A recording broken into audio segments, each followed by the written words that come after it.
నమస్కారం. ఈరోజు మనం ఒక మ్, చాలా సున్నితమైన కానీ ముఖ్యమైన కథ గురించి మాట్లాడుకోబోతున్నాం. అవును. ఇది ఒక ప్రాణం విలువ గురించిన కథ. సరిగ్గా ఒక గుప్పెడు మామిడి పళ్ళ కోసం ఒక ప్రాణం ఎలా గాలిలో కలిసిపోయిందో, ఆ తర్వాత ఆ నిజాన్ని ఎలా పాతిపెట్టాలని చూశారు. ఆ పాతిపెట్టిన నిజాన్ని చీల్చుకుంటూ ఒక కొత్త వెలుగు ఎలా న్యాయాన్ని నిలబెట్టిందో కూడా మనం చూస్తాం. అంటే ఇది కేవలం ఒక హత్య కథ కాదనమాట. అస్సలు కాదు. దీని వెనుక ఒక సమాజం యొక్క ఆలోచన విధానముంది. కొన్ని ప్రాణాలకు విలువ లేదని, వాళ్ల కన్నీళ్లకు సాక్ష్యముండే అర్హత లేదని నమ్మే ఒక వ్యవస్థ గురించి ఈ కథ మాట్లాడుతుంది. మరి అలాంటి భయంతో నిండిన వాతావరణంలో ఒక మార్పు ఎలా సాధ్యమైంది? అదే ఇక్కడి కీలకమైన అంశం. బయటినుంచి వచ్చిన ఒక వ్యక్తి, కేవలం ఒకే ఒక్క వ్యక్తి ప్రమేయం ఆ సమాజ గమనాన్ని ఎలా మార్చిందా మనం ఈరోజు లోతుగా పరిశీలిద్దాం. సరే, ముందుగా ఆ సంఘటన దగ్గరికే వెళ్దాం. అసలు ఆ రోజు ఏం జరిగింది? ఎక్కడ జరిగిందిది? ఇది నేయూర్ దగ్గర ఒక పెద్ద మామిడి తోటలో సమయం? సాయంత్రం వేళ. ఎండ తీవ్రత కొంచెం తగ్గుతున్న సమయం. ఆ తోటలో ఒక దళిత మహిళ నడుస్తోంది. బహుశా రోజంతా పనిచేసి అలసిపోయి ఉంటుంది. ఖచ్చితంగా కడుపులో ఆకలి. ఆ సమయంలో ఆమె కళ్ళు చెట్టుమీద పండిన పళ్లమీద పడ్డాయి. పిల్లలు గుర్తుకొచ్చుంటారు. అందుకే ఆకలి తట్టుకోలేక చెట్టు వైపు చేయి చాపింది, అంతేకదా? అంతే. ఆమె చెయ్యి ఆ పండును తాకిందో లేదో వెనకనుంచి ఒక ఉరుములాంటి గొంతు. తోట యజమానిది. అవును.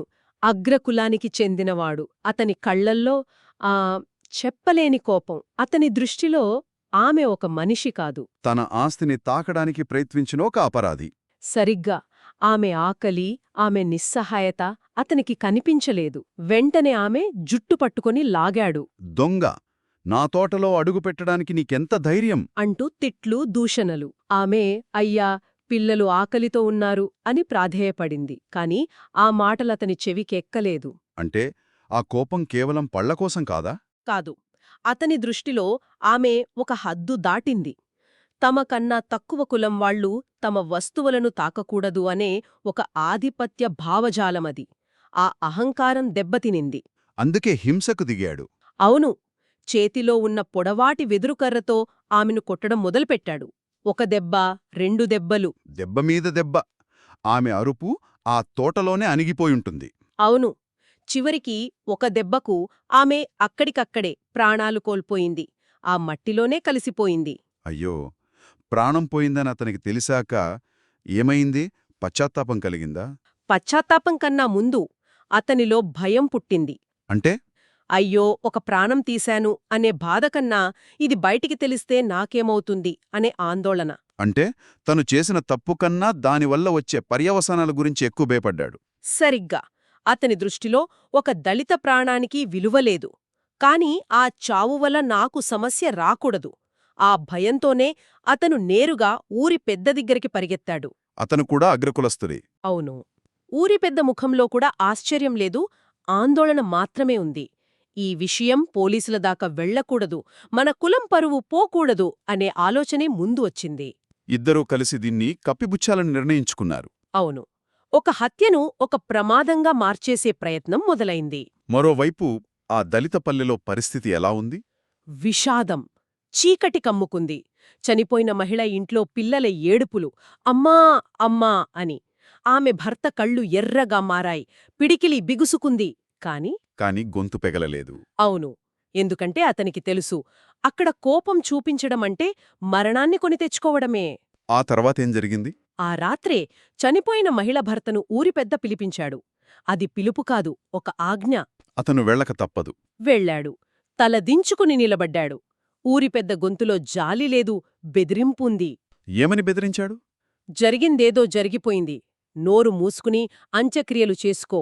పోలీసుల దగ్గరికి వెళితే నీ పిల్లలకు తండ్రి కూడా లేకుండా పోతాడు.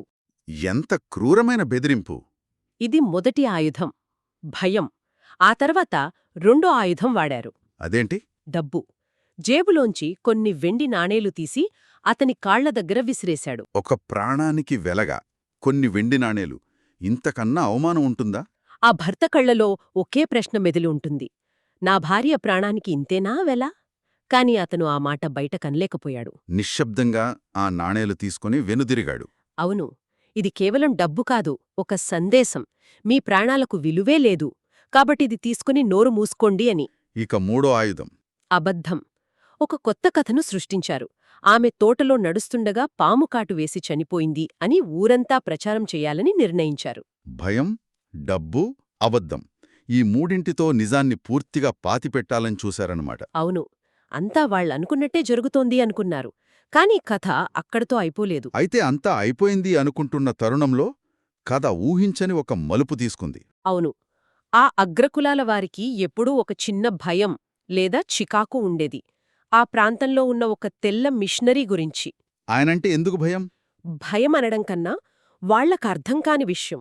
అతను గుర్రం మీద దళిత పల్లలకు తరచుగా రావడం, వాళ్ల పూరి గుడిసెల్లోకి వెళ్లి కూర్చోవడం, వాళ్ల పిల్లలతో మాట్లాడటం, ఇవన్నీ వాళ్లకు ఒక రకమైన పిచ్చి పనిగా అనిపించేది. తమ ఆధిపత్యానికి ఒక సవాలుగా భావించారు. సరిగ్గా అదే సమయంలో ఆ మిషనరీ నేయూర్కు వచ్చాడు.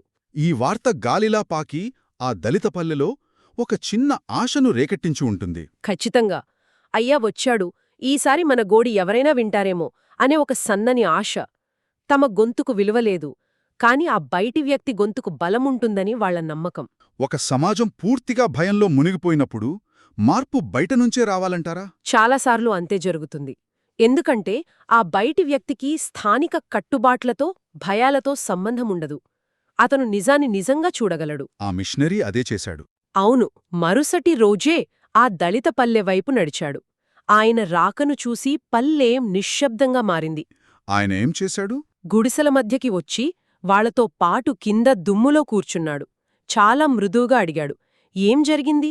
మీ అందరి కళ్లల్లో ఎందుకంత భయం, బాధ కనిపిస్తోంది? మొదట ఎవరూ మాట్లాడలేదు కదా? ఎవ్వరూ మాట్లాడలేదు.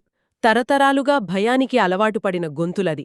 నిజం చెప్తే ఏం జరుగుతోందోనన్న భీతి. మరి నిజం ఎలా బయటకొచ్చింది? ఆ మిషనరీ చూపుల్లోని కరుణ, ముఖ్యంగా వాళ్లతో సమానంగా కింద కూర్చోవడం వాళ్లను కదిలించింది. అది వాళ్లు ఎప్పుడూ చూడని గౌరవం. అప్పుడు ఎవరో ఒకరు ధైర్యం చేసుంటారు. అవును, కూటంలోంచి ఒక వృద్ధుడు నెమ్మదిగా ముందుకొచ్చాడు. వణుకుతున్న చేతులతో, కన్నీళ్లతో గుసగుసగా జరిగిన నిజం చెప్పాడు. ఏమని చెప్పాడు? అయ్యా, ఆమెను పాము కరవలేదు. ఆ యజమాని కొట్టి చంపేశాడు. మమ్మల్ని నోరు మూయించారు, బెదిరించారు. ఆ ఒక్క వాక్యంతో పాతిపెట్టాలనుకున్న నేరం మొత్తం బద్దలైంది. అధికారం బెదిరిస్తే కరుణ నిజాన్ని బయటకు తెప్పించింది. అవును, నమ్మకం, సానుభూతి, ఈ రెండూ భయాన్ని జయించగలవు అనడానికి ఇంతకన్నా మంచి ఉదాహరణ ఉండదు. ఆ మాటలు విన్న తర్వాత మిషనరీ ఏం చేశాడు? అతను వాళ్లకి ఒకే ఒక్క భరోసా ఇచ్చాడు. భయపడకండి, మనుషుల్ని చంపడం దేవుడి ముందు మాత్రమే కాదు, ఈ దేశపు చట్టం ముందు కూడా పెద్ద నేరం అని వాళ్ళకి ధైర్యం చెప్పాడు. ఆ మాటలతో ఆ పల్లెలో ఏదో తెలియని శక్తి వచ్చినట్టయింది. అవును, అతను అక్కడితో వదిలేలేదు. వెంటనే గుర్రమెక్కి నేరుగా అధికారులకు సమాచారం పంపించాడు. ఆ రోజుల్లో అది నిజంగా ఒక పెద్ద సాహసం. చాలా పెద్ద సాహసం. దళితుల మాటను సాక్ష్యంగా కూడా పరిగణించని కాలమది. అలాంటిది ఒక తెల్లవాడు ఫిర్యాదు చేయడమంటే స్థానిక అధికార వ్యవస్థను నేరుగా సవాలు చేయడమే. దాని పర్యవసానం ఎలా ఉంది? చాలా వేగంగా జరిగింది.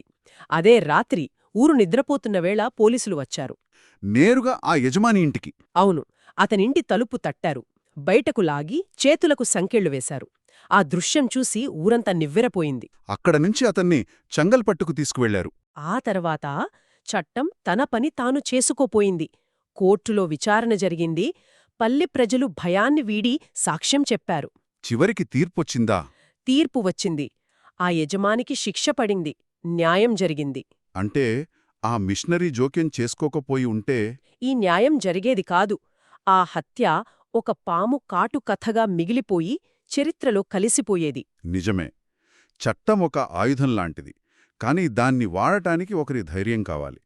అయితే కథకు ముగింపున్నా అందులో కూడా ఒక చిన్న విషాదముందంటారు? అవును, శిక్ష అనుభవిస్తున్న యజమాని చివరి వరకు తన తప్పును అర్థం చేసుకోలేకపోయాడు. అతనిలో పశ్చాత్తాపం కలగలేదా? లేదు, కేవలం ఒక దళిత మహిళ చనిపోయినందుకు నాకింత పెద్ద శిక్ష అని అతను చివరిదాకా మదనపడ్డాడట. అతని అహంకారం, అతని కులగర్వం చివరిదాకా అతన్ని వదల్లేదు. అతనిలో మార్పు రాకపోయినా దళితపల్లిలో మాత్రం ఒక పెనుమార్పొచ్చింది. చాలా పెద్ద మార్పు. ఆ సంఘటన వాళ్లకు ఒక ముఖ్యమైన పాఠం నేర్పింది. అదేమిటది? మన ప్రాణం కూడా విలువైనదే, మన కన్నీళ్లు కూడా సాక్ష్యమే, మనం ఒంటరివాళ్లం కాదు అనే నమ్మకం వారిలో కలిగింది. ఆ భయమస్థానంలో ఒక ఆత్మవిశ్వాసం మొలకెత్తింది. అందుకే ఆ పల్లె పెద్దలు ఇప్పటికీ ఆ రోజును గుర్తు చేసుకుంటారట. అవును, వాళ్ళిలా చెప్తారట, ఆ రోజు మన పల్లెల్లోకి దేవుడిలా ఆ దొర వచ్చాడు, మనతో పాటు కింద దుమ్ములో కూర్చున్నాడు, మన నిజం విన్నాడు, మన భయాన్ని చీల్చాడు, న్యాయం దొరికే వరకు మనతో నడిపించాడు. ముగింపుగా ఈ కథ కేవలం ఒక హత్యకు, ఒక శిక్షకు సంబంధించినది కాదు. కాదు, భయంతో మౌనంగా ఉన్న ఒక సమాజం ఒకరి అండతో గొంతు విప్పితే ఎంత పెద్ద మార్పు తీసుకురాగలదో చెప్పే ఒక చారిత్రక ఉదాహరణ.